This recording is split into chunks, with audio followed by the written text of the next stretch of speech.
Games in the NFL are defined by the fight in the trenches, especially when the season reaches its most critical moments in December and January. Skill players might grab the headlines, but without dominance on the offensive and defensive lines, teams crumble. For the Miami Dolphins, this has been a recurring issue for years, and it's one of the reasons their seasons often end in disappointment. Thursday night's game against the Green Bay Packers was a painful reminder of this problem. The Dolphins, trailing 27-11 in the fourth quarter, found themselves at the 1-yard line on 2nd and goal. It was a chance to close the gap and give themselves a shot at a comeback. Instead, the familiar frustrations of their offensive line played out again. A run attempt was stuffed for no gain. 2 incompletions followed. The drive stalled, and with it, so did the Dolphins' hopes. After the game, head coach Mike McDaniel expressed regret over the play calling, but this isn't a new issue. It's a pattern, a story told time and time again. The Dolphins' inability to execute in crucial short-yardage situations is a glaring weakness, and while many point to the lack of a powerful running back, the real problem lies with the offensive line. This unit has largely remained the same over the past few seasons, aside from center Aaron Brewer. And yet, this group consistently fails in the moments that matter most. Brewer was brought in with a reputation as a solid run blocker, but he hasn't been able to lift the group around him.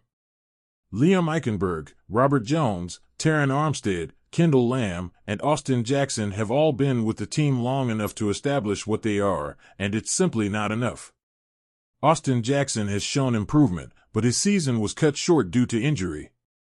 Even with him on the field, this line has lacked the toughness to dictate games against quality opponents. The truth is, it's time for a rebuild. Players like Eichenberg, Jones, Isaiah Wynn, and Lamb are free agents after this season, and none of them have shown they deserve to return. Lamb has already stated this will be his last season.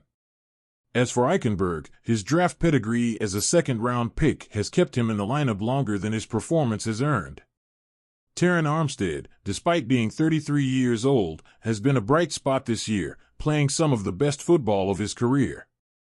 However, durability has always been a concern for him, and with the Dolphins drafting Patrick Paul last year, it may be time to see what the young player can offer. With the playoffs out of reach, the final games of the season are an opportunity to evaluate Paul and see if he's part of the solution moving forward. The offensive line struggles aren't just a reflection of inconsistency, they're a fundamental weakness that gets exposed against top-tier competition.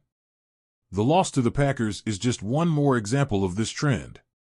For Chris Grier and McDaniel to overlook these issues for so long feels like a major oversight. It raises serious questions about their ability to address the team's core problems. If owner Stephen Ross is paying attention, he may have reason to consider leadership changes in the offseason.